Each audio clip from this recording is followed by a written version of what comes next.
these are the topics that would be covered by us. ठीक है। Let's talk about Oracle. ठीक है, कोई भी तुम सॉफ्टवेयर इंस्टॉल करते हो या कोई भी टूल इंस्टॉल करते हो तो मेरे को एक सिंपल सी बात बताओ, या तुमने अपने डेस्कटॉप पे ये VMware इंस्टॉल कर रखा है वर्क स्टेशन, करेक्ट? हम्म। ये तुमने जो इंस्टॉल कर रखा है ये क्या है, टूल है? हाँ जी। अच्छा, इस VMware वर्क स्टेशन को इंस्टॉल जब तुमने करा होगा तो हम्म।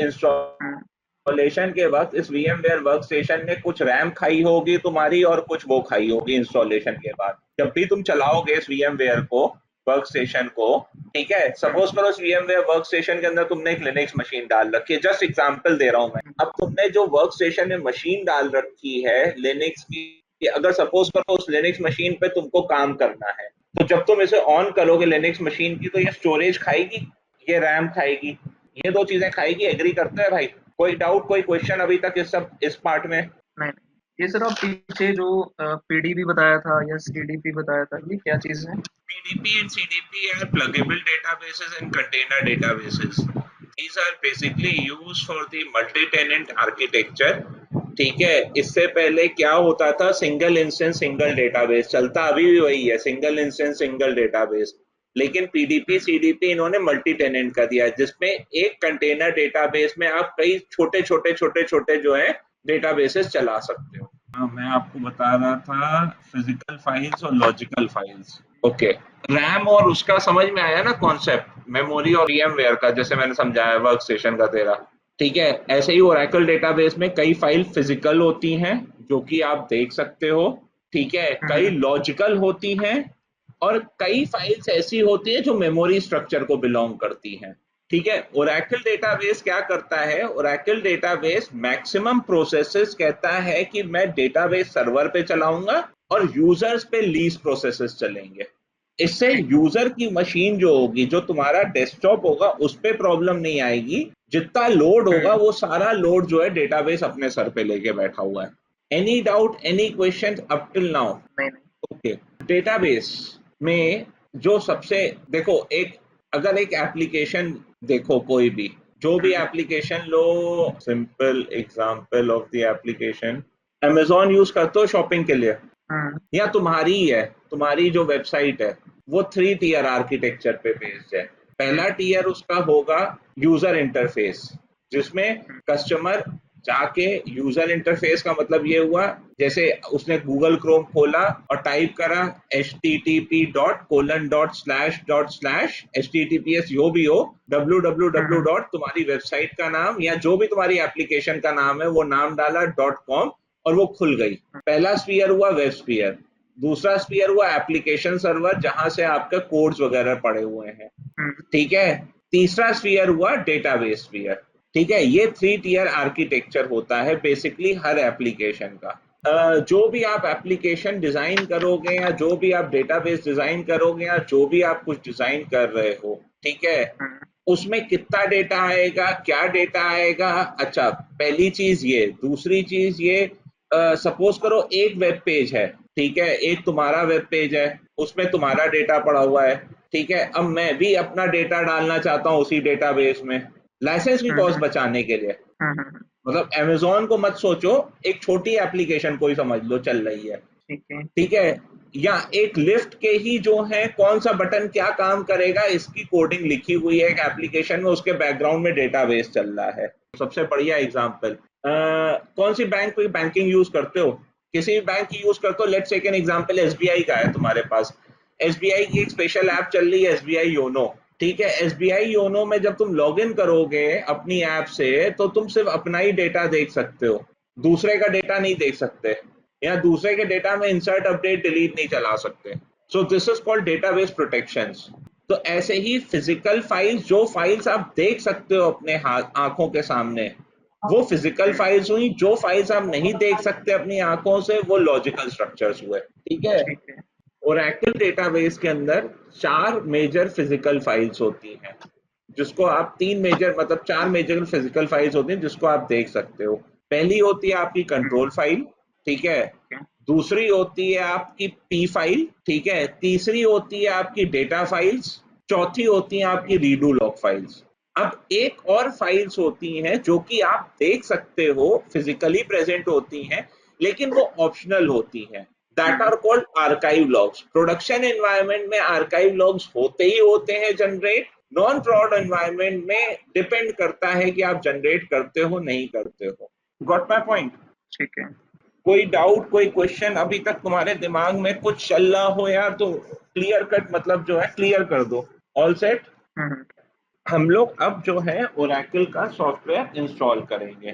ठीक है? आपने ठीक है। क्या करा था, मतलब it's better to know what I have done and hmm. What is the other option of doing it. पहला ऑप्शन जो तुमने करा, तुमने सक्सेसफुली करा, आई कुड अंडरस्टैंड। ठीक है? हम्म। तुमने फर्स्ट वाला ऑप्शन ही एज इट इज सेलेक्ट करा होगा, नेक्स्ट नेक्स्ट नेक्स्ट करते चले गए, करेक्ट? हम्म। सॉफ्टवेयर इंस्टॉल करने के लिए। ठीक है? हम्म। अब हम लोग क्या करेंगे, हम सेकेंड ऑप्शन पे आएंगे जिसमें हम सिर्फ सॉफ्टवेयर इंस्टॉल कर रहे हैं। ठीक है? और मैं तुमको सिग्निफिकेंस बताता जाऊंगा एक एक चीज के। ओके? क्लिक करो सेटअप सॉफ्टवेयर ओनली। हम्म। नेक्स्ट पे जाओ। सॉफ्टवेयर क्यों इंस्टॉल कर रहे हो सिर्फ तुम? ओके। अब let me just give you a terminology called gold image. ठीक है? हम्म। This is not related to Oracle database or anything. ठीक है? हम्म। This is related to something that in future, मतलब जब तुम, कोई उसे गोल्ड इमेज कहता है, कोई उसे कार्बन कॉपी कहता है, हर लोग अलग अलग नाम से जानते हैं। ठीक है? हम्म। तुमको मैंने क्लास में पहले स्टेटमेंट दिया था। फर्स्ट स्टेटमेंट मेरा ये था कि यार तुमने जो है डेटाबेस भी क्रिएट कर दिया सॉफ्टवेयर इंस्टॉल करते वक्त। जनरली हम नहीं करते हैं। क्यों नहीं करते हैं? ये हम्म। क्वेश्चन तुमने नहीं पूछा मुझसे। सोचो क्यों नहीं करते हैं। नहीं पता सर, नहीं आइडिया नहीं है। नहीं बताओ सर, बताओ। ओके, नहीं आ रहा है। ओके, चलो एक एक सिंपल सा क्वेश्चन पूछता हूं मैं। एग्जाम्पल, बैंक है, हम्म। एसबीआई। हम्म। ठीक है? एसबीआई के पास तुमको क्या लगता है एक ही डेटाबेस होगा? नहीं, ऐसा तो काफी नहीं सारे होगा ना। होंगे। एटलीस्ट 300 400 500 होंगे। एक रफ आइडिया ले हम्म। लेते हैं 100 होंगे, हम्म। जबकि हजारों में होंगे उनके पास। लेकिन हम एक रफ आइडिया ले रहे हैं, एसबीआई के पास 100 डेटाबेस है ओरेकल के। हम्म। ठीक है? क्या 100 के 100 का डेटाबेस में जो डेटा होगा वो सेम तो नहीं होगा ना। कोई किसी एप्लीकेशन को सर्व कर रहा होगा। जैसे एक एग्जांपल देता हूं, कई कई तुम्हारा जो डेटाबेस जिसमें तुम्हारी इंफॉर्मेशन पड़ी होगी या मेरे बैंक अकाउंट की इंफॉर्मेशन वगैरह होंगी, वो डेटाबेस तो बड़ा होगा, माना। हम्म। ठीक है? एक डेटाबेस सपोज करो ऐसा भी तो होगा जिसमें एसबीआई जो है सुबह से लेकर शाम तक, एग्जांपल लो, सुबह जो है 10 लाख रुपए पे एसबीआई ने खोला बैंक अपना, शाम को उसके हम्म। अकाउंट में एसबीआई के पास जो है 8 लाख मतलब बचा कैश। एक एग्जांपल दे रहा हम्म। हूं। किसी दिन 12 लाख बचा। वो तो इंटरनल डेटाबेस हुआ ना, वो तो छोटी सी एप्लीकेशन में ही काम चल रहा होगा ना। तो उसका स्टोरेज स्ट्रक्चर डिफरेंट होगा पहले वाले से। ठीक है? अब ऐसे ही अगर मैं तुमको कहता हूं भाई मुझे 5 नए डेटाबेस बना के दो, अब तुम बैठ के क्या पांचों सर्वर पे बैठ के तुम सॉफ्टवेयर इंस्टॉल करने बैठोगे सारा टाइम? लॉजिकल सोच, कितनी मेहनत का काम है। एक सर्वर पे इंस्टॉल करा, उसको जो है गोल्ड इमेज बना के रख दिया और बाकी 4 सर्वर पे उसी गोल्ड इमेज को यूज करते चले गए। सॉफ्टवेयर इंस्टॉलेशन का काम बच गया। बच गया। ठीक है? इसीलिए सिर्फ सॉफ्टवेयर इंस्टॉल करके रखते हैं। अब कैरेक्टर सेट भी कई डेटाबेसेस के डिफरेंट हो सकते हैं। Depending upon character set is basically defined by the application. Application किस टाइप की डिजाइन हो रही है उस पे कैरेक्टर सेट होता है। अमेरिकन कैरेक्टर, अगर अमेरिकन बेस्ड लैंग्वेज पे आप कैरेक्टर सेट बनाना चाहोगे, डॉलर वैल्यू को यूज करना चाहोगे, तो आपने डॉलर को कैरेक्टर सेट को यूज करोगे, ALU 32 8 को। अगर आप यूरोपियन में जाओगे, अगर आप यूरोपियन वाले उसमें यूरोज में यूज करना चाहोगे तो WE वाले पैरामीटर्स को यूज करोगे। अच्छा, अमेरिका में जो है, ब्रिटेन में जो है फुट पाउंड यूज होता है। ब्रिटेन में जो मेट्रिक सिस्टम है वो फुट पाउंड का है। अमेरिका में मीटर किलोमीटर पे चलते हैं। पॉइंट समझ रहे हो? तो डेटा स्ट्रक्चर्स ही डिफरेंट हो गए ना। ठीक है? तो अब आप कैरेक्टर सेट पता चला, बैठ के आप सारे सर्वर्स पे बैठ के वो कर रहे हो, सॉफ्टवेयर इंस्टॉल कर रहे हो। इससे अच्छा तो ससा इतनी मेहनत करने से अच्छा तो एक बारी में उठाओ, सॉफ्टवेयर एक पे इंस्टॉल करो, बाकी वे फेंकते चले जाओ वो सॉफ्टवेयर, उसका फिर डेटाबेस बना लो अपने हिसाब से। Any doubts, any questions, any concerns up till now? नहीं सर। ठीक है। We are going to create single instance database, तो पहला वाला ऑप्शन ही सिलेक्टेड होगा। नेक्स्ट वाला ठीक है है। आपका multi tenant architecture. That is called real application cluster database, RAC, high availability solution. Hmm. ठीक है, तो नेक्स्ट पे क्लिक करो। ठीक है, हम एंटरप्राइज एडिशन यूज कर रहे हैं तो एंटरप्राइज पे क्लिक करो। टेस्टिंग के लिए एंटरप्राइज यूज करो, बाद में हटा देंगे। ठीक है, use virtual account, use Windows built in account. Okay, इनमें डिफरेंस क्या है? इसमें तुम्हें विंडोज में तो ज्यादा डिफरेंस नहीं पता लगेगा, लेकिन तुमने हम्म उबंटू पे काम करा है, लिनक्स पे काम करा है, तो तुमको डिफरेंस हम्म पता लगेगा। ठीक है, एक बात मेरे को बता, रूट यूजर को, रूट यूजर है मेरे पास, ठीक है, हम्म, रूट यूजर से तू चाहता है कि भैया सारा काम, सारी परमिशंस ओरेकल को भी, ओरेकल डेटाबेस जो चल रहा है उसको भी रूट यूजर की परमिशन मिल जाए? कितना बड़ा सिक्योरिटी नहीं। ब्रीच होगा। इसके लिए जो है ओरेकल ने आपको ऑप्शंस दिए हैं कि आप क्या यूज करना चाहते हो, किस टाइप का अकाउंट यूज करना चाहते हो। ठीक है, तो अभी हम फिलहाल जो है सबसे आखिरी वाला ऑप्शन ही यूज करेंगे, that is Windows built in account. जिस यूजर से तुम लॉग इन हो उसी यूजर से जो है सॉफ्टवेयर इंस्टॉल करेंगे हम सिर्फ। ठीक है। नेक्स्ट पे आओ। Now there are two parameters. One is Oracle base, the other one is Oracle home. ठीक है, Oracle base is what? Oracle base is the parameter जहां पे आपके सॉफ्टवेयर इंस्टॉलेशन की इमेज बनती है। ठीक है, ठीक Oracle है। home is the location जहां पे आपका सॉफ्टवेयर इंस्टॉल होता है। ठीक है। ठीक है, तो ओरेकल बेस की लोकेशन क्या दिखा रहा है, एक बार ब्राउज पे जाना है यार। ठीक है, इसमें जाके जो है तुम, हाँ ठीक इसमें है। ओरेकल के अंदर जाओ। ठीक है, यहाँ पे एक नया फोल्डर बनाओ, वहां पे ऑप्शन दिया हम्म, हुआ है थर्ड वाला। हाँ, एक नया फोल्डर बनाओ। इस नए फोल्डर का नाम, अरे यार इसका नाम नहीं चेंज कर पाएंगे, अच्छा वहां जाके चेंज कर लो, पीछे बैकग्राउंड में खुला हुआ है ना वो। नहीं, यहाँ से नहीं चेंज करने देगा आपको, वो ड्राइव खुली हुई थी ना बैकग्राउंड में। हाँ, इसको न्यू फोल्डर को रीनेम करके ना वो कर दे, ओरेकल अंडरस्कोर बेस। ठीक है, अब वहां पे जो बेस लोकेशन है वो यहाँ की वाली डलेगी। ओरेकल बेस के अंदर जाओ, ओरेकल बेस के अंदर जाओ, ओरेकल नहीं, ओरेकल बेस फोल्डर के अंदर जाओ ना, तो अच्छा। पूरा पाथ कॉपी कर लोगे तुम एक साथ, तो ले लेगा। अब यहाँ डाल दें। हाँ, यहाँ डाल दो नीचे, फाइल नेम की जगह डाल दो। सिलेक्ट पे क्लिक करूँ? हाँ, सेलेक्ट करो, आ गया अपना ओरेकल बेस ये वाला पाथ। हम्म। नेक्स्ट पे जाओ। ठीक है, इंस्टॉल करो। ये जो 19C के ऑनवर्ड सॉफ्टवेयर दिया है इन्होंने, ठीक है, विंडोज हम्म, एनवायरनमेंट में इन्होंने जिप फाइल दी है। हम्म, अलाउ अलाउ कर दो प्लीज इसे, नहीं तो इंस्टॉलेशन नहीं होगी। ठीक है, ओरेकल ने इसमें जिप फाइल दी है। लिनक्स में इन्होंने क्या दिया है, रिस्पॉन्स फाइल से जब आप डेटाबेस क्रिएट करते हो या ओरेकल होम इंस्टॉल करते हो, ठीक है, तो आपको इसकी जरूरत नहीं पड़ती है, और कुछ फाइलें ओरा एडमिन में ई ड्राइव में जाएंगी। लेकिन लिनक्स में जो है, अभी भी हम डिफाइन कर सकते हैं कौन सी फाइलें किधर जाएंगी, क्योंकि उसमें जिप फॉर्मेट में नहीं दिया हुआ है, मतलब होम का जिप नहीं दे रखा है, सिर्फ सॉफ्टवेयर दे रखा है। थोड़ा टाइम कंज्यूमिंग प्रोसेस है आज का, तो थोड़ा सा पेशेंस। इसमें लिनक्स लिनक्स में कहाँ हाँ, कहाँ जाएगी सर? लाइनक्स में कहाँ कहाँ लिनक्स, जाती हैं फाइल्स? यार हम पूरा खुद डाटा? डिफाइन करते हैं ओरेकल होम, जहां वहां ओरेकल बेस है ना, चाहे तो तुम ये हम्म विंडोज होम वाली जो तुम्हारी फाइलें हैं वो ओरेकल बेस के अंदर मूव कर दो तुम।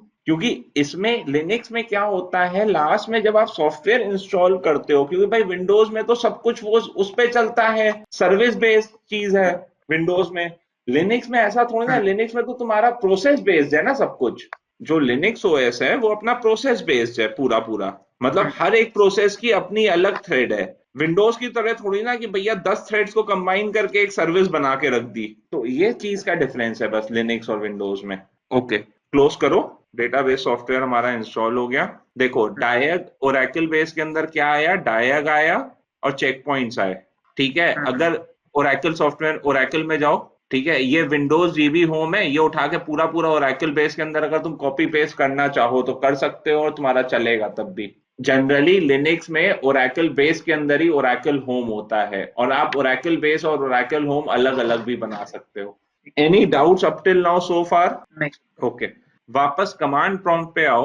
ओके, चलाओ जरा डीबीसीए, डीबीसीए, एंटर। नहीं लिया ना? ओके, हम्म वो जो जहां हमने ओरेकल विंडोज होम है ना, हम्म जहां ओरेकल का विंडोज होम है, ये विंडोज होम वाला, हाँ इस पे जाओ, डीबी होम पे, इस पाथ को कॉपी कर लो। ठीक है, और इस पाथ पे चले जाओ कमांड प्रॉम्प्ट से सीडी करके, सीडी होता है ना इसमें। उसमें तो यही होता है सर। एक नया कमांड प्रॉम्प्ट हम्म खोल दे। अब चलाओ जरा डीबीसीए, देखो क्रिएट डेटाबेस पे जाओ, पहला ऑप्शन जो है नेक्स्ट पे क्लिक कर। ओके, हम इसमें से कोई भी ऑप्शन नहीं यूज करेंगे, हम आखिरी वाले पे जाएंगे एडवांस पे, ताकि हमको क्लियर कट समझ में आए हम क्या कर रहे हैं। नेक्स्ट पे जाओ। Okay, there are three types of databases. Custom database, ठीक है, जनरली नहीं यूज होता है।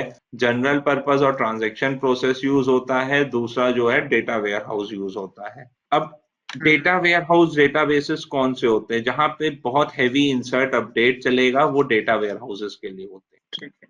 ठीक है। जहां पे हैवी इंसर्ट अपडेट डिलीट नहीं चलता है, जहां पे सेलेक्ट वगैरह चलता है, कम इंसर्ट अपडेट डिलीट चलता है, पता चला कि 4-5 घंटे में, वो 1 घंटे में जो है सिर्फ 500 रोज इंसर्ट हो रही है मिनिमम, या 5,000 रोज इंसर्ट हो रही है। कितनी रोज इंसर्ट कर ली तुमने? 5,000 रोज बस। हम्म। तो उस चीज में जो है, उस टाइप के डेटाबेसेस को जनरल पर्पस ट्रांजैक्शन डेटाबेस कहते हैं।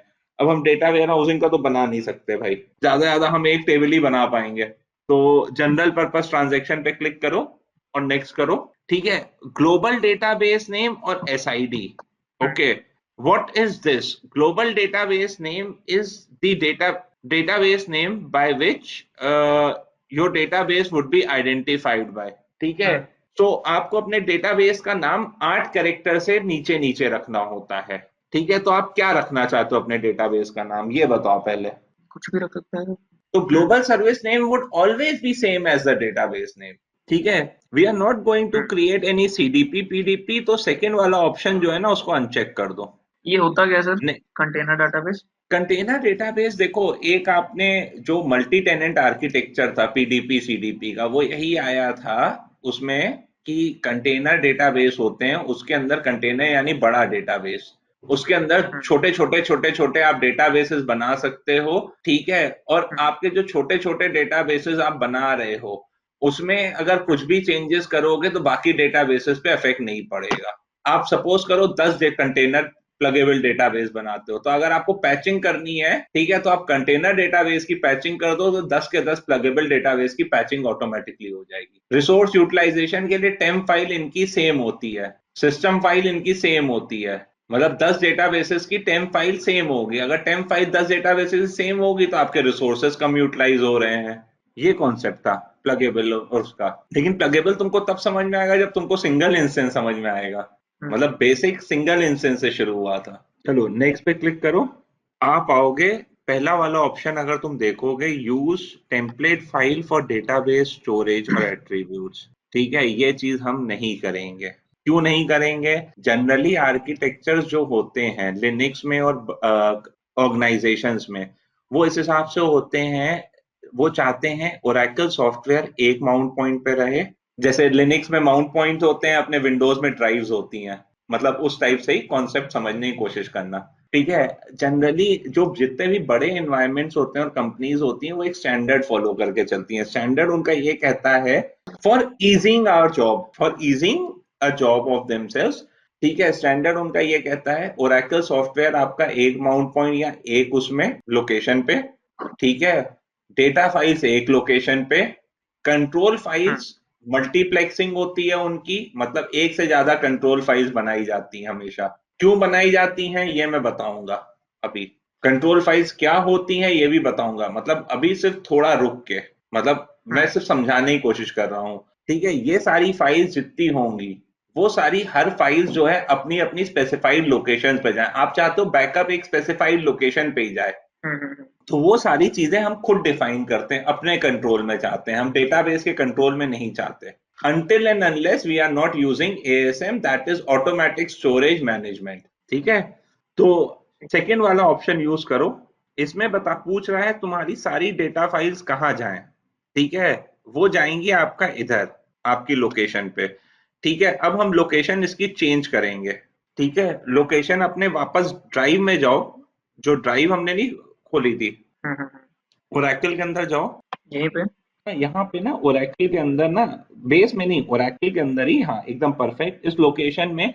देख डेटा फाइल्स अपनी कहाँ जानी चाहिए, डेटा फाइल्स अपनी जानी चाहिए एक लोकेशन में, हमने डिसाइड करा।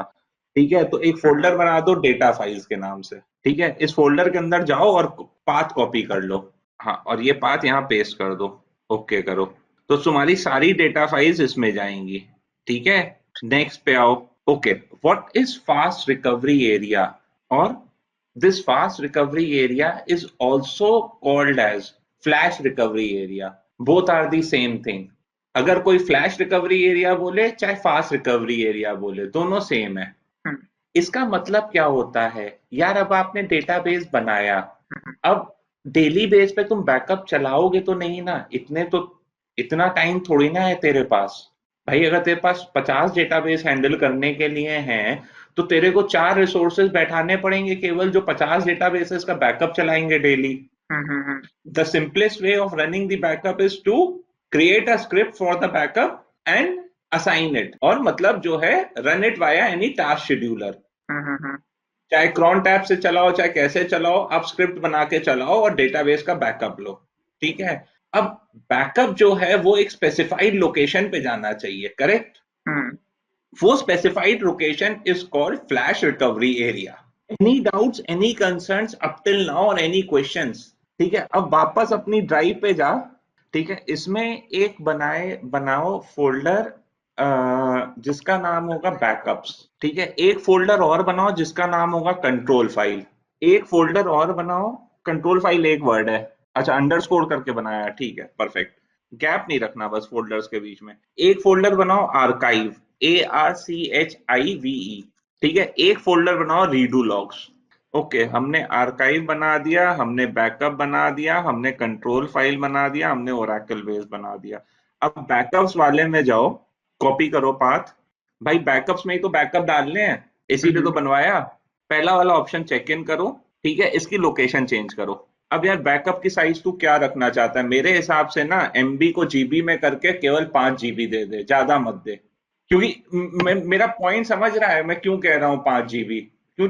भाई ब्लैंक डेटाबेस ही बना पाएंगे हम, ज्यादा ज्यादा एक आध टेबल बना पाएंगे हम, तो आपका डेटाबेस बड़ा ही नहीं होगा। ठीक है, इस वजह से मैं मतलब चाहो तो तुम टीबीज में भी दे सकते हो, no issues in that scenario. लेकिन जब आपका बैकअप टीबीज में हो तो देने का फायदा है बस। ठीक है। नेक्स्ट ऑप्शन अगर तुम पढ़ोगे तो एनेबल आर्काइविंग। ठीक है, तुमको याद है मैंने अभी हम्म, थोड़ी देर पहले एक स्टेटमेंट दिया था, archive is always enabled in production database and is not enabled in non-prod। it might be enabled, it might not be enabled। Archives आपका हॉट बैकअप लेने के काम आती हैं, अभी अभी के लिए तुम ये समझो बस। अभी मैं समझाऊंगा आर्काइव वगैरह क्या होती है, रीडू लॉग्स क्या होती है, सब समझाऊंगा थ्योरी। ये सिर्फ डेटाबेस हम्म, क्रिएट हो रहा है। हम्म, ठीक है, एनेबल आर्काइविंग पे क्लिक करो। इसमें ना एक पैरामीटर मेरे को तेरे को पढ़वाना है। That parameter, just click on edit archive mode parameter. ठीक है, एक तुम ये नीचे अगर पढ़ोगे ये स्टेटमेंट, अ लॉग डेस्टिनेशन में बी स्पेसिफाइड बिलो। ठीक है, it is recommended that archive logs files should be written to multiple locations spread across different disks। if archive log destination is not specified, इस स्टेटमेंट को कायदे से पढ़ना। if archive log destination is not specified, fast recovery area location will be used for archive log files। ये statement मैंने क्यों पढ़वाया, इसका एक रीजन है। रीजन ये है, जनरली इंटरव्यू में ये क्वेश्चन पूछा जाता है।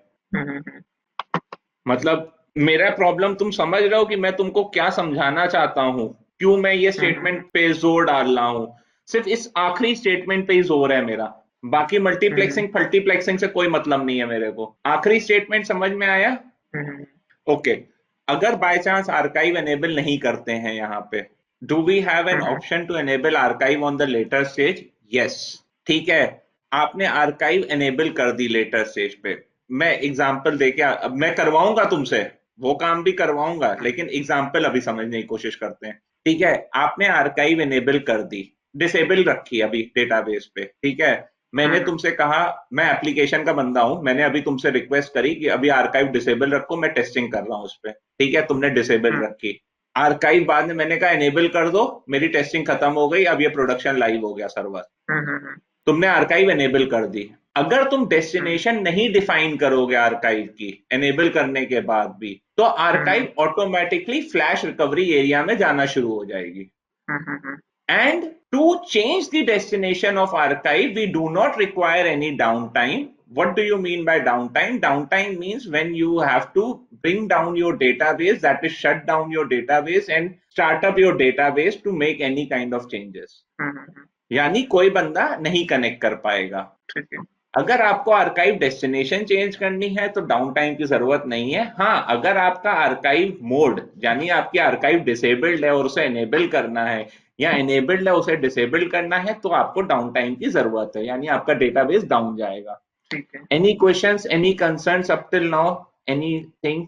अगर इनेबल डिसेबल करना है तो हमें मतलब तो डाउन टाइम चाहिए होगा। चाहिए होगा, चाहिए और होगा, अगर चाहिए होगा। और अगर डेस्टिनेशन अगर चेंज करना है लोकेशन, तो वैसे ही हो जाएगा। हाँ लोकेशन चेंज करनी है, वही डेस्टिनेशन चेंज करनी है तेरे को, वैसे ही कर लेगा तू। अभी हम आर्काइव एनेबल करके चलते हैं, ठीक है। मैं तेरे को डिसेबल करना, डेस्टिनेशन चेंज करना, ये सारी चीजें तेरे से करवाऊंगा, मैं खुद सामने सामने आंखों में करवाऊंगा। लेकिन अभी आर्काइव एनेबल करके चलेंगे क्योंकि अभी हम फिजिकल फाइल्स और अभी हम स्ट्रक्चर्स पे चल रहे हैं सिर्फ डेटाबेस के। That is dBA task. Enable disable is the dBA task. अब आप एक काम करो, ये आर्काइव की जो हमने डेस्टिनेशन की लोकेशन बनाई थी तुमको याद है? यहाँ पे नहीं, एक फोल्डर पे बनाई थी ना पीछे हम लोगों ने, जहां आर्काइव लिखा था। वो आर्काइव की डेस्टिनेशन उठा के कॉपी कर लो पाथ, और ये जहां नंबर 1 लिखा है ना वहां पे पेस्ट कर दे आर्काइव फोल्डर की पाथ। ओके कर दे, बस एक बार, एक बार। ठीक है।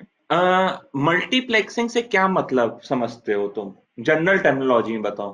ज्यादा लोकेशन पे डाटा रखना। नहीं, मल्टीप्लेक्सिंग एक जनरल टर्मिनोलॉजी में एक से ज्यादा किसी चीज की कॉपी बनाना। कंबाइन। हाँ। मल्टीप्लेक्सिंग और कुछ नहीं होती है। एग्जाम्पल लो, तरुण, तरुण की रेप्लिका एक और तरुण बनाया मैंने, और उस तरुण को मैंने किसी और जगह पे सेव करके रखा हुआ है, ठीक है। अगर पहले वाले तरुण में कुछ गड़बड़ हो गई तो दूसरे वाले तरुण को मैं यूज कर लूंगा। Picture clear? ठीक है, ओके। नेक्स्ट पे जाओ। ये स्पेशल जो ये हाँ आर्काइव वाला था, हाँ ये इसमें है ऑटोमेटिक आर्काइविंग। तो ये हाँ मैन्युअली भी होती है और ऑटोमेटिक भी होती है। हाँ यार, दो किस्म की आर्काइविंग होती है। जनरली जो है हमेशा ऑटोमेटिक ही की जाती है। उसका रीजन है, देखो, मैनुअल इंटरवेंशन कब तक करते रहोगे? अच्छा, एक और चीज बात बताओ। एक एक टाइम बाद कोई भी चीज होती है, आर्काइव क्या होती है? आर्काइव अगर मैं सिंपल टर्म्स में बात करूं तो एक किस्म की फाइल होती है जब डेटा कहीं पे फुल हो जाता है रीडू लॉग्स में, तो वो आर्काइव हम्म, में कन्वर्ट होता है। मतलब लेमैन टर्म्स में बता रहा हूँ तेरे को भी मैं। रीडू क्या हम्म, होता है ये सब मत सोचो, ठीक है। अगर ऑटोमेटिक आर्काइव नहीं एनेबल्ड होगी, मैनुअली होगी आर्काइव, तो रीडू फुल होने के हम्म, बाद रीडू फाइल में नहीं कन्वर्ट होके फ्लश हो जाएगा। फ्लश हो जाएगा मतलब रीडू पूरा खाली हो जाएगा। ठीक है। मतलब वो डेटा को उठा के डिलीट कर, डंप कर देगा। मतलब डंप करके मतलब जैसे कह लो कि फेंक देगा रिसाइकल बिन में, हम्म, और वो फिर वापस से ऊपर से लिखना शुरू कर देगा टॉप से, ठीक है। इसीलिए ऑटोमेटिक हमेशा इनेबल की जाती है आर्काइविंग। ये फीचर देते हैं डेटा वेयर हाउसिंग में ना। क्या होता है, डेटा वेयर हाउसिंग में ये फीचर को कई बार हम डिसेबल कर देते हैं, लेकिन अब आज की डेट में कोई भी बंदा आर्काइविंग को, ऑटोमेटिक को नहीं डिसेबल करता है। सब आर्काइविंग एनेबल डिसेबल करना ज्यादा प्रेफर करते हैं, क्योंकि ऑटोमेटिक फीचर गलती से भी अगर किसी से छूट गया तो कितना लॉस होगा डेटा का ये तुम नहीं समझ सकते अभी, क्योंकि ट्रांजैक्शंस तो चल रहे हैं। डेटाबेस डाउन गया, पता चला जो आर्काइव लॉग रिकवरी वगैरह के लिए चाहिए वो है ही नहीं हमारे पास सारी फाइल्स, तो पता चला हम कुछ कर ही नहीं पाए। पॉइंट समझे? ठीक है। बिल्कुल। परफेक्ट। नेक्स्ट पे जाओ। लिसनर हम बाद में बनाएंगे। लिसनर बनाने का दूसरा तरीका मैं सिखाऊंगा, यहाँ पे नहीं बनाने के मूड में हूं मैं। यहाँ परेशान करता है लिसनर। नेक्स्ट पे क्लिक करो। Okay. Database vault. Database vault भी हम नहीं कॉन्फ़िगर करेंगे। डेटाबेस वॉल्ट एक किस्म का डेटाबेस फीचर होता है that is used for security purposes, ठीक है। उसका एक्चुअली लाइसेंसिंग और सर्टिफिकेट्स अलग किस्म के यूज होते हैं वोल्ट में, ठीक है। वोल्ट से ये होता है कि आपका सिक्योर हो जाता है और ज्यादा, मतलब पासवर्ड प्रोटेक्टेड हो जाते हैं स्कीमा सारे। तो कोई स्पेशल यूजर्स जो सिक्योरिटी यूजर्स होते हैं उनके अलावा और किसी के पास वर्ल्ड का पासवर्ड नहीं होता तो और कोई डेटा देख ही नहीं सकता। Not even sys DBA that is super user. जैसे विंडोज में एडमिन अकाउंट होता है ना सुपर, वैसे ही इसमें सिस एस सिस डीबीए हो लिया और सिस्टम यूजर्स हो गए, वो भी नहीं देख पाते अगर वोल्ट में डेटा है तो। लेकिन वोल्ट के लिए फिर सर्टिफिकेट्स वगैरह भी चाहिए होते हैं। वो सर्टिफिकेट्स वगैरह जो ओरेकल ऐसे डाउनलोड नहीं करने देता वोल्ट के, उसके लिए कॉस्टिंग इन्वॉल्व होती है, तो हम ये चीज नहीं करेंगे। नेक्स्ट पे जाओ, ठीक है। यार देख, मैंने तेरे को याद है बताया था, एक मेमोरी होती है, एक फिजिकल होते हैं। This is memory. Hmm now if you would just check it out, आपके टोटल सर्वर की जो रैम है वो अप्रोक्सीमेटली 8 GB है, करेक्ट? हम्म ये 8 GB का सर्वर है आपका, अगर जो हम्म जो भी आप यूज कर रहे हो अभी सर्वर, वो 8 GB का है। हम्म ठीक है, इसमें SGA PGA, ओके, ओरेकल इन टिल 11G, 11204, ठीक है। हम्म मतलब 11204 से पहले के जितने ओरेकल के वर्जन्स हैं, उसमें दो पैरामीटर्स होते थे, एसजीए पीजीए। एसजीए पीजीए क्या होते हैं? System global area, programmable global area. SGA hmm आपका ओरेकल डेटाबेस अपना खुद का मेमोरी होती है, ठीक है, जो कि जैसे कि वो अपनी रैम अपने लिए वो यूज करता है, ठीक है। उसमें एसजीए में काफी सारे कंपोनेंट्स होते हैं, let's not discuss about the components right now, लेकिन एसजीए होता क्या है ऊपर ऊपर समझने की कोशिश करते हैं। SGA is the RAM that databases use for itself, ठीक है। मैंने तुमको बताया था ना कि ओरेकल डेटाबेस जो है, मैक्सिमम जो कि काम है वो अपने पास रखता है, यूजर्स के पास जो है सिर्फ कनेक्शंस और रिक्वेस्ट सेंड करने की परमिशन रखता है, कि हम्म यूजर्स के ऊपर लोड ना पड़े, ठीक है। तो ओरेकल को अपने लिए जो रैम चाहिए होगी, that RAM is basically as an SGA for Oracle, ठीक है। Hmm and PGA is the RAM that is consumed when any user creates connection. SGA मतलब is the scratch space area for Oracle database hmm residing on server, and PGA is the scratch space area for users that are connecting to the database. Layman terms में एसजीए PGA का ये मतलब हुआ। कोई doubt? तरुण, सिर्फ नहीं से काम नहीं चलेगा, कुछ हो तो पूछो यार।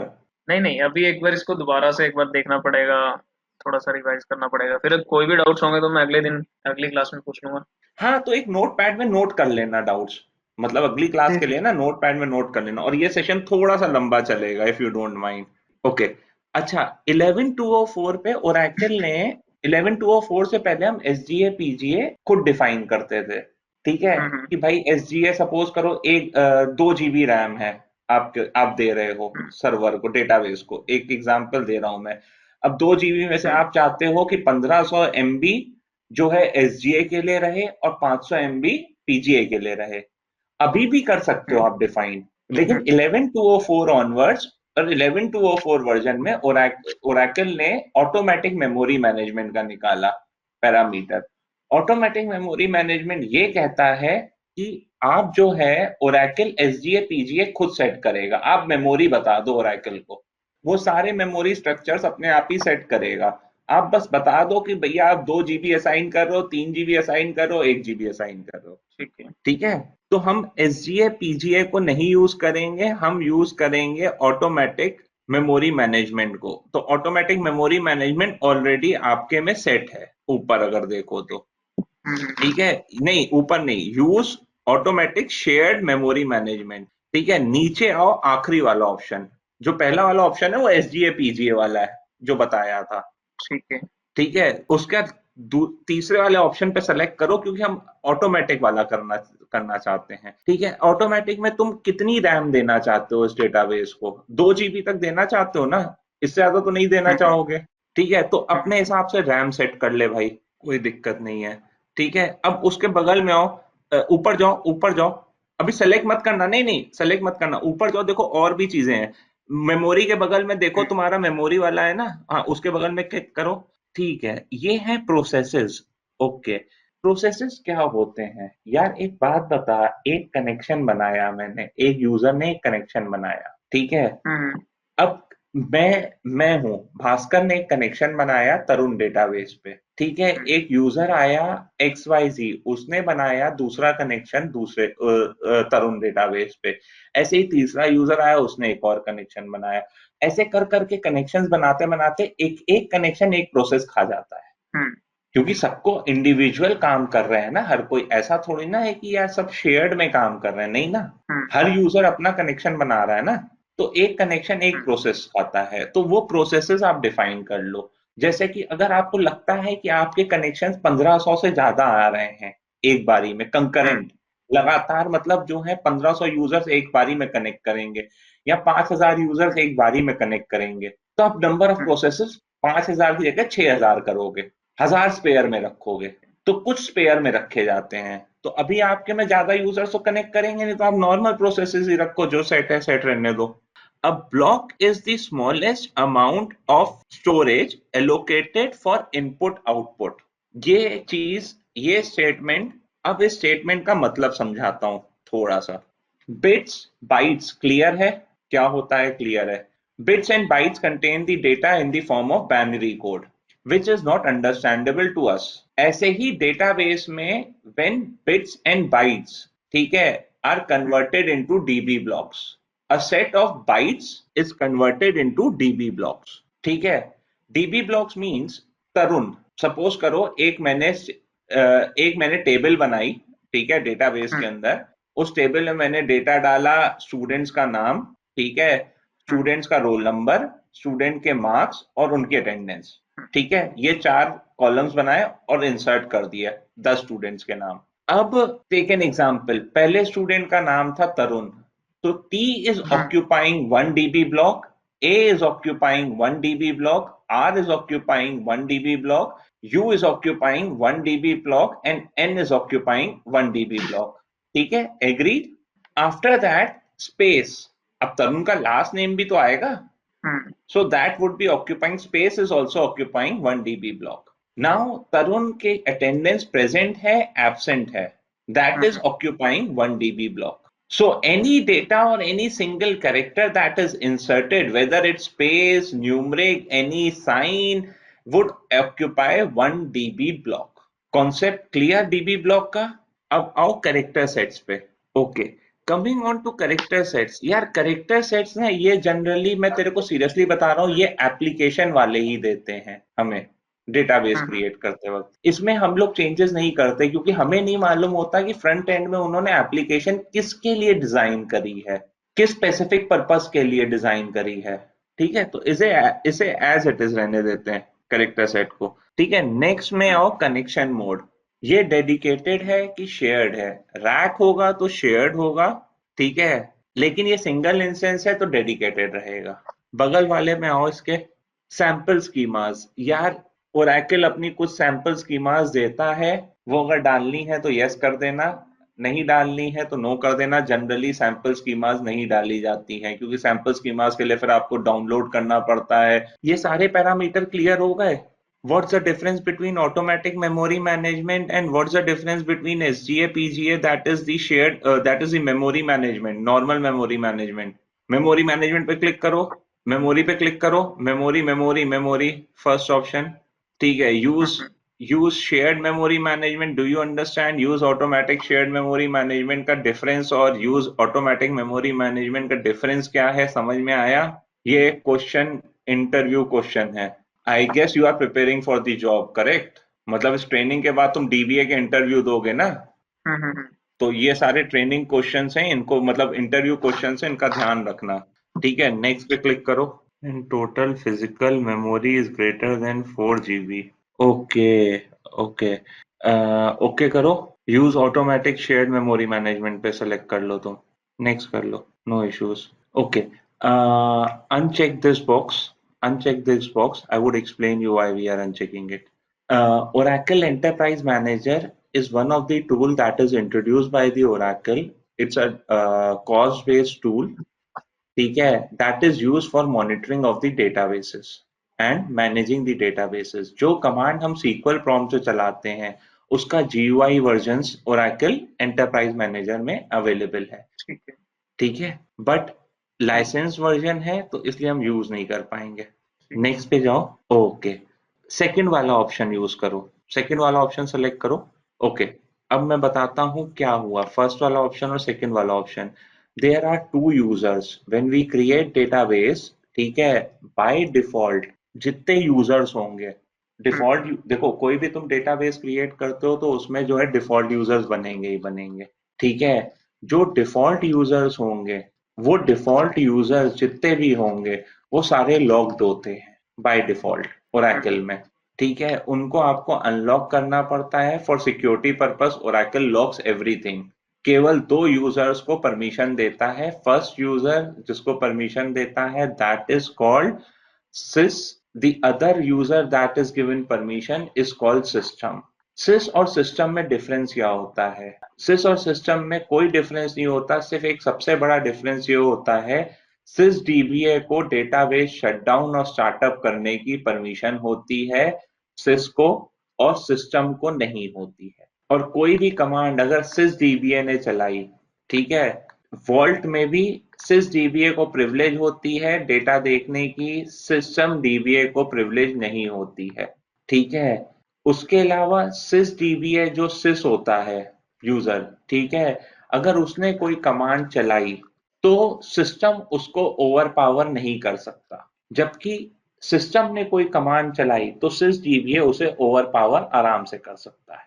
तो sys DBA is the super user, उसके बाद सिस्टम सेकंड सुपर यूजर समझो, उसके बाद बाकी सारे यूजर्स होते हैं जो कि लॉग्ड होते हैं, बाय डिफॉल्ट पड़े होते हैं। उसके बाद फिर कुछ यूजर्स हम बनाते हैं, फिर स्कीमास बनाते हैं, फिर जो है हम जो है उनको प्रिविलेजेस देते हैं, दैट की things goes on and on, ठीक है।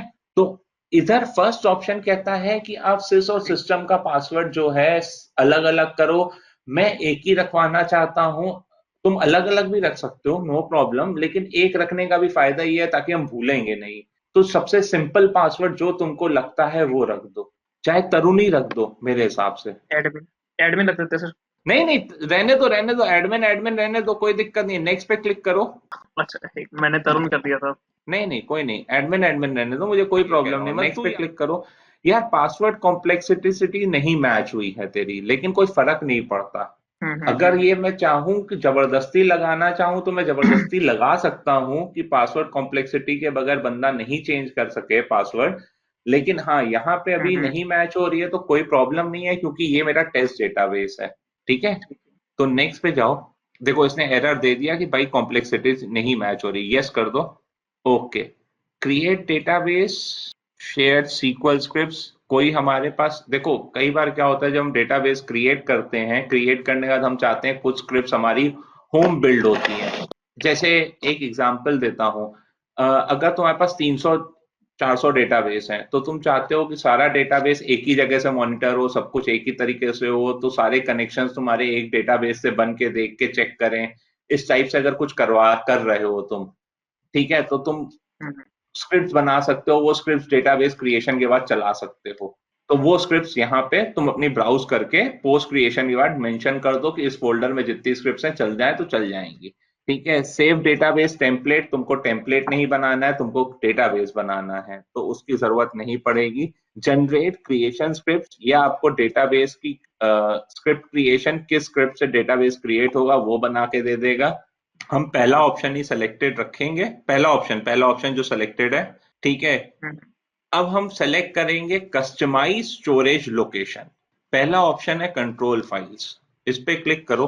Control file is also called heartbeat of the database, ठीक है, इसके बगैर डेटाबेस कुछ नहीं है, ये करप्ट हो गई, डेटाबेस नहीं स्टार्ट हो सकता। इसमें क्या क्या इंफॉर्मेशन होती है, इसमें डेटाबेस में कौन सी डेटा फाइल कहाँ रखी है, उसमें क्या क्या चेंजेस हो चुके हैं, ठीक है, डेटाबेस कितना काम कर रहा है कितना नहीं कर रहा है, आपका जो है किस फाइल में कितनी मेमोरी स्ट्रक्चर एलोकेटेड है, रैम कितनी एलोकेटेड है, एसजीए कितनी एलोकेटेड है, सब कुछ जो है इस कंट्रोल फाइल में लिखा हुआ है, ठीक है। इस कंट्रोल फाइल की मल्टीप्लेक्सिंग होके इसको अलग अलग माउंट पॉइंट में रखी जाती है, लेकिन जस्ट फॉर सिंप्लिसिटी हम लोग जो है एक माउंट पॉइंट पे रखेंगे। कंट्रोल फाइल्स कभी भी किसी भी एनवायरनमेंट में एक नहीं बनाई जाती, हमेशा 3 या 2 बनाई जाती है, मिनिमम 2 तो होती ही होती है, चाहे प्रोडक्शन हो चाहे टेस्ट हो। तो control file in simple terms is nothing that is called the heartbeat of the database, ठीक है। तो कंट्रोल फाइल 1 और कंट्रोल फाइल 2 ये दो बनी हुई है, इसमें आपकी लोकेशन जो है उसका चेंज करना है आपको, पाथ में आइए चेंज करिए उसे, दोनों जगह चेंज करनी है। दोनों में एक ही जगह डाल दो, कोई दिक्कत नहीं है, ठीक है। तुमको तीसरी बनाना मैं बता रहा हूं, नीचे एक प्लस का साइन देख रहे हो, क्लिक करो, देखो इसने .ctl फॉर्मेट से तुमको कहा अपनी फाइल का नाम दो, फाइल का नाम दे दो Control 03, ठीक है, अप्लाई पे क्लिक करो, लोकेशन वही है, अप्लाई पे क्लिक करो, ठीक है, कंट्रोल फाइल्स पे वापस क्लिक करो, देखो चेंज हो गया है सब कुछ, परफेक्ट। डेटा फाइल्स पे आओ, देखो डेटा फाइल्स अपने सही लोकेशन पे जा रही हैं, जो डेटा फाइल्स का पाथ था उसके बाद जो है डीबी यूनिक नेम मतलब डेटाबेस का नाम तरुण। अगर तुम चाहते हो डीबी यूनिक नेम नहीं हो तो वो हटा देना, ठीक है। अप्लाई पे क्लिक करो, रीडू लॉग ग्रुप्स में आओ, 3 ग्रुप हैं, साइज इनकी 200 MB है, परफेक्ट। फर्स्ट ग्रुप पे आओ, इसमें ना जो लोकेशन है ई ओरेकल, जहां रीडू रीडू छोड़ दो, रीडू वर्ड से पहले का जितना भी पाथ है उसको हटाओ और अपना वाला रीडू का जो हमने बनाया वो पेस्ट कर दो। अप्लाई पे क्लिक करो, 2 पे आओ, सेम चीज करो, अप्लाई पे आओ, 3 पे आओ, सेम चीज करो, अप्लाई पे क्लिक करो, ओके पे क्लिक करो, ठीक है। अब आओ ऑल इनिशियलाइजेशन पैरामीटर्स, इसके जस्ट लेफ्ट हैंड साइड पे, these are the parameters that we have created while creating the database। चाहे तो चेक कर सकते हो नीचे, ठीक है, क्लोज कर लो, ठीक है, नेक्स्ट पे आओ, यस नो प्रॉब्लम, ठीक है, नेक्स्ट फिनिश पे आओ, ये आपका डेटाबेस क्रिएट होना शुरू हो गया। वहां से अगर ये हाँ नेम हटा देते तो वो सीधा यहीं आ जाती फाइल। हाँ हाँ हाँ हाँ, वो डीबी यूनिक नेम ना एक्चुअली इसलिए रखते हैं कि ताकि पता लगे कि किस डेटा उसकी है। हटाना चाहो तुम हटा सकते हो, मैंने कहा तो था वो तुम्हारी मर्जी है। मैं तो जनरली मतलब लोग रखना चाहते हैं रखते हैं, नहीं रखना चाहते कहीं हटा भी देते हैं, ऐसा कुछ नहीं है। दिखाना एक मिनट, देखें कितने पहुंचा creation. So I guess by this process it would take a little bit of time, somewhere around 15 to 20 minutes, ठीक है। By this process the database would be created. अगर कोई एरर आता है तो just take the screenshot and let me know, ठीक है। ठीक है। एंड वन मोर थिंग, जो डाउट्स हो वो एक नोटपैड पे नोट करके रख लेना, ठीक है।